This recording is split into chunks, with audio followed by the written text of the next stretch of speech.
राधा नाम की महिमा। एक बार एक संत जी किसी गांव के निकट आश्रम पर भागवत जी की साप्ताहिक कथा कर रहे थे। तीसरे दिन के वृत्तांत में वे कथा करते हुए बताने लगे, अनेक प्रकार के लोग जो पाप कर्म करते हैं उन्हें अनेक प्रकार के नरकों में जाना पड़ता है, लेकिन एक उपाय है जिसके द्वारा नरकों में जाने से बचा जा सकता है। कोई एक बार सच्चे हृदय से राधा नाम पुकार ले तो वे नरकों में नहीं जाता है। एक सेठ जी जो रोज आकर सत्संग सुना करते थे, सत्संग समाप्ति के पश्चात वे संत जी के चरणों में आकर बड़े जोर से रोने लगे। संत जी ने कहा, अरे सेठ जी, क्यों रोते हो? तुम्हारा मन उदास क्यों है? सेठ जी ने रोते हुए कहने लगे, भगवान, आपकी कृपा से मुझे सब कुछ प्राप्त है, पर मेरे मन को एक बड़ी चिंता सताती है। संत जी कहने लगे, कहिए कौन सी चिंता है? सेठ जी कहने लगे, आज आपने भागवत कथा में नरकों का वर्णन किया और वर्णन करते हुए बताया कि जीवों को अनेक पापों से नरकों की प्राप्ति होती है, लेकिन एक उपाय है जिसके द्वारा नरकों में जाने से बचा जा सकता है। तो प्रभु, मैं तो आपकी शरण में हूँ, रोज सत्संग सुनने आता हूँ। मेरे मन में तो ये विश्वास है, आप संतों की कृपा से, भागवत की कृपा से मेरा उद्धार तो हो ही जाएगा। लेकिन मेरा एक छोटा भाई है जिसकी उम्र 50 साल है। वह ना सत्संग में जाता है, ना परमात्मा पर विश्वास करता है और ना ही प्रभु का नाम सुमिरन करता है। उसका उद्धार किस प्रकार होगा? मुझे उसकी बड़ी चिंता सताती है। मैं उसे बहुत बार समझाने का प्रयास भी करता हूँ। इस संसार के काम तो होते रहेंगे, तुम भगवान के नाम का स्मरण भी किया करो। तब वह कहता है, ऐसा करने से कुछ नहीं होता है, तुम भी मत किया करो। मैं जितना आस्तिक हूँ प्रभु के प्रति, जितनी मेरी आस्था है, वह उतना ही कट्टर और अनिश्वरवादी है। तब संत जी ने कहा, क्यों चिंता करते हो? एक दिन उसका भी उद्धार हो ही जाएगा। सेठ जी रोते हुए कहने लगे, हे भगवान, उसका उद्धार कब होगा? आप जैसे महापुरुषों हमारे गांव में आए हैं, मुझे तो आप पर ही यकीन है, आप ही उसका उद्धार करके जाएंगे। अब आप कैसे भी कृपा कर मेरे घर आइए और एक बार तो उसके मुख से श्री राधा नाम का उच्चारण करवाइए। तब सेठ जी की विनय सुन संत जी कहने लगे, कल सत्संग समाप्ति के पश्चात मैं आपके घर आऊंगा और उसे परमात्मा का सुमिरन अवश्य कराऊंगा। दूसरा दिन हुआ, सेठ जी अपने घर गए, संत जी के आने का इंतजार करने लगे। आश्रम पर कथा की समाप्ति हुई। अब संत जी अपने वचन के अनुसार सेठ जी के घर पहुँचे। जैसे ही घर पहुँचे, सेठ जी ने बड़ी श्रद्धा भाव से संतों का स्वागत किया। उन्होंने अपने भाई को बुलाकर कहा, संत जी आज हमारे घर पधारे हैं, उनका दर्शन कर लो। वह अंदर से बैठे बैठे कहने लगा, मुझे ना किसी संत से मिलना है और ना ही भगवान से मिलने की इच्छा है। तुम ही उनकी सेवा करो और तुम ही उनका पेट भरो।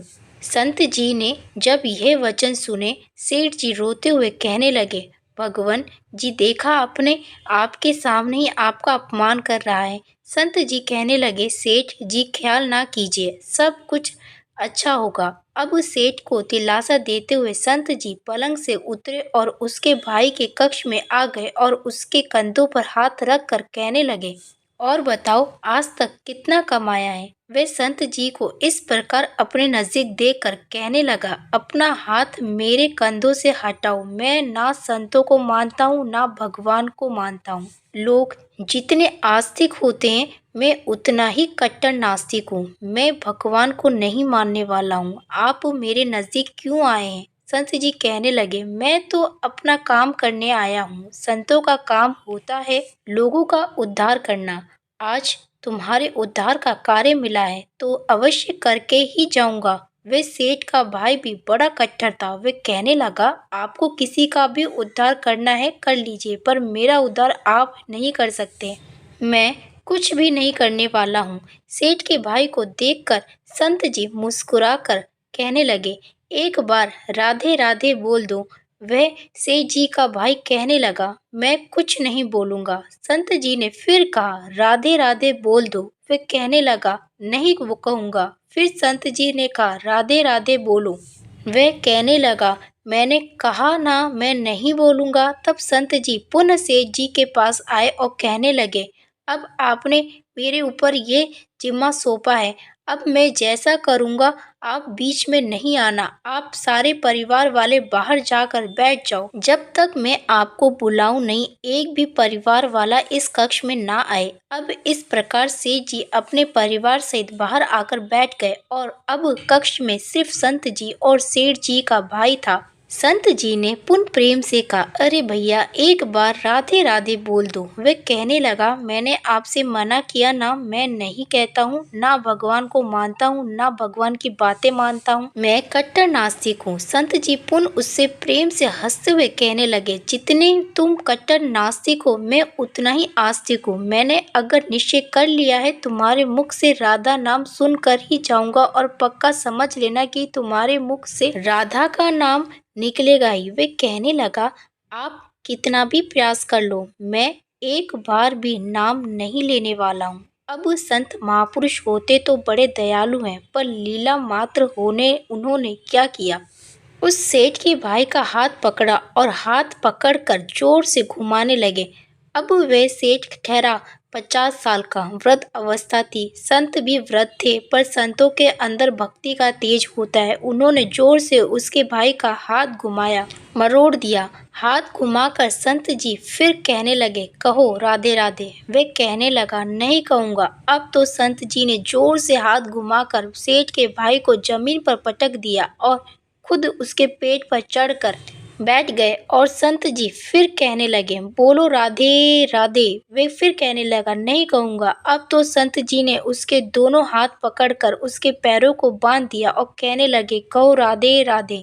अब ऐसी अवस्था में वे सोचने लगा, लगता है ये संत तो मुझे मार ही देंगे। तब उसने बिना इच्छा के एक बार ऐसे ही कह दिया, राधे राधे। जैसे ही उसने राधे राधे कहा, संत जी ने उसके हाथ पैर खोल दिए, उसके बंधनों को छोड़कर बाहर आकर कहने लगे, सेठ जी आपका कल्याण हो गया, आपके भाई का भी कल्याण हो गया। सेठ जी कहने लगे, अंदर से बहुत तेज आवाज आ रही थी। तब संत जी कहने लगे, आपने काम ही ऐसा किया था। आपने कहा वे नास्तिक है, कभी कुछ बोलता ही नहीं है। आज उस आपके भाई ने राधे राधे का नाम उच्चारण कर लिया, इसका कल्याण हो गया। अब मैं जा रहा हूँ, कल से पुनः मेरी कथा है।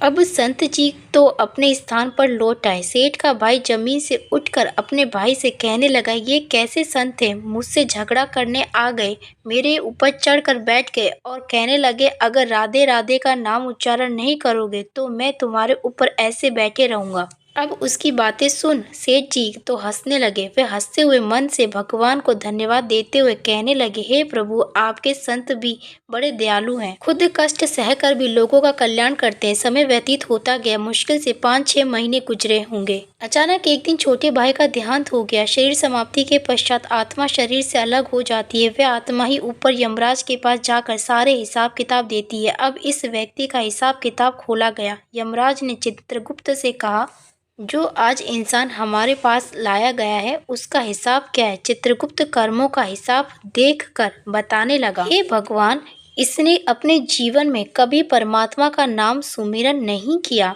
सदा पाप ही पाप किए हैं, इसे तो सीधे नरक भेज दिया जाए। अब यमराज के आदेश अनुसार जैसे ही उसे नरक भेजा जा रहा था, तभी चित्रगुप्त ने कहा, भगवान एक बात और है। यमराज जी ने कहा, कौन सी बात। चित्रगुप्त ने कहा, भगवान एक बार संतों के कहने पर इसने राधा नाम का उच्चारण किया था। अब एक बार राधा नाम का उच्चारण। यमराज ने दूतों से कहा, थोड़ी देर रुक जाइए, इसका हिसाब किया जाएगा, इसके बाद ही इसे नरक में भेजा जाएगा। यमराज ने पुनः चित्रगुप्त से कहा, जल्दी से इसका हिसाब देखो और कहीं इसने परमात्मा का नाम उच्चारण तो नहीं किया है। चित्रगुप्त ने फिर से पुनः सारा हिसाब देखा और देखकर कहने लगे, भगवान, इसने एक बार जो नाम उच्चारण किया है वह संतों के भय से किया था, दिल से भी नहीं किया था, पर एक बार राधा नाम का उच्चारण किया है। जीवन पाप में अब क्या किया जाए। तब यमराज ने उसी इंसान से पूछा, एक बात बताओ, हम तुम्हें पहले राधा नाम उच्चारण का फल दें या तुम्हें नरकों में भेज दिया जाए।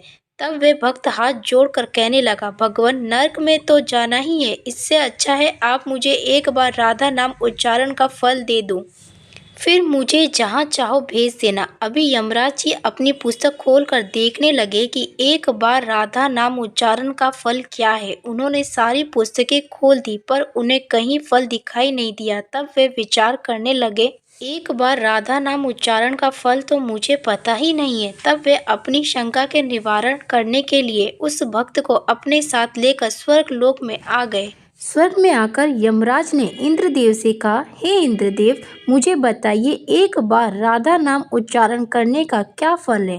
तब इंद्रदेव ने बहुत प्रयास किया पर उन्हें भी इसका फल पता नहीं चला। तब वे सब देवता मिलकर ब्रह्मदेव के पास आए। ब्रह्मादेव ने जब उन सबको देखा तब ब्रह्मदेव उनसे पूछने लगे, ये आपके साथ इंसान कौन है। तब इंद्रदेव कहने लगे, भगवान, इसने एक बार राधा नाम का उच्चारण किया है, बाकी सारा जीवन इसने पाप किया है। हमें तो पता नहीं राधा नाम उच्चारण का फल क्या है, इसलिए हम आपके पास आए हैं। तब ब्रह्मा जी ने भी बड़ा प्रयास किया, राधा नाम उच्चारण का फल क्या है, अब उन्हें भी पता नहीं चला। तब वे ब्रह्मदेव कहने लगे, हम सब मिलकर इसे अपने साथ लेकर भगवान शंकर जी के पास चलते हैं। तब वे भगवान शंकर जी के पास पहुँचे। भगवान शंकर जी से प्रार्थना कर कहने लगे, हे महादेव, इस इंसान ने सारा जीवन पाप किया है, बस एक बार संतों के कहने पर राधा नाम का उच्चारण किया है। अब आप बताइए, एक बार राधा नाम उच्चारण का क्या फल मिलता है। तब महादेव जी ने बड़ा प्रयास किया पर वे भी राधा नाम की महिमा को बता नहीं सके। तब शंकर जी कहने लगे, अब हमें भगवान श्री कृष्ण के पास चलना पड़ेगा, क्योंकि वही राधा तत्व को जानते हैं। ऐसा सोचकर सब देवी देवता भगवान शंकर के साथ मिलकर उस इंसान की आत्मा को लेकर भगवान श्री कृष्ण के गोलोक धाम में पहुँचे। गोलोक धाम में भगवान श्री कृष्ण राधा जी के साथ अपने आसन पर विराजमान थे। भगवान श्री कृष्ण ने सब देवी देवताओं का सम्मान किया और उनसे पूछा, आज अचानक से आने का कारण क्या है। तब भगवान शंकर हाथ जोड़कर कहने लगे, हे भगवान, ये इंसान इसे धरती से लाया गया है। इसने अपने जीवन में अनेक पाप किए हैं पर एक बार राधा नाम का उच्चारण किया था। यमराज जी पता ना कर सके कि एक बार राधा नाम उच्चारण का फल क्या है। तब वह इसकी जानकारी लेने के लिए इसके साथ इंद्र जी के पास स्वर्ग में आए थे। फिर स्वर्ग से होते हुए ब्रह्मलोक आए, फिर ब्रह्मलोक से होते हुए ये मेरे पास पहुँचे। अब मैं इन सबको अपने साथ ले आपके पास लेकर आया हूँ। अब आप बताइए, एक बार राधा नाम उच्चारण का क्या फल हो सकता है।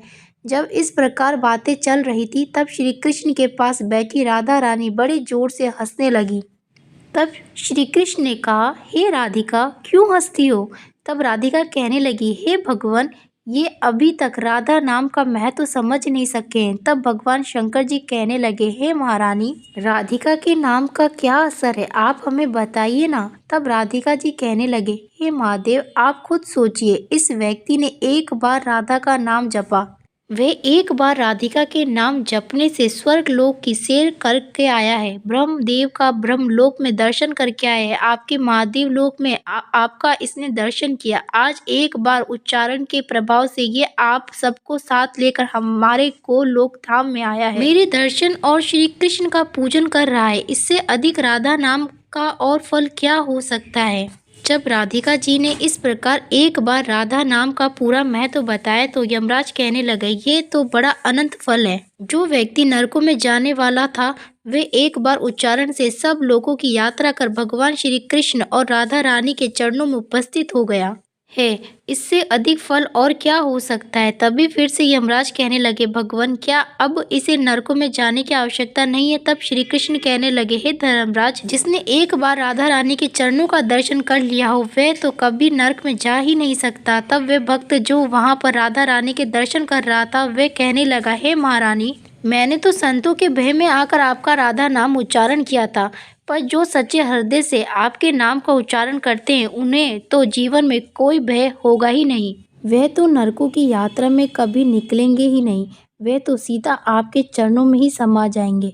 तो इतना महत्व है एक बार राधा नाम के उच्चारण का। तो सच्चे हृदय से जो एक बार इस प्रकार कह दे, राधे राधे श्याम मिला दे, तो राधा का नाम का उच्चारण करते ही परमात्मा के साक्षात दर्शन हो जाता है। राधे राधे। अगर आपको वीडियो पसंद आया हो तो हमारे चैनल को सब्सक्राइब जरूर करें। धन्यवाद।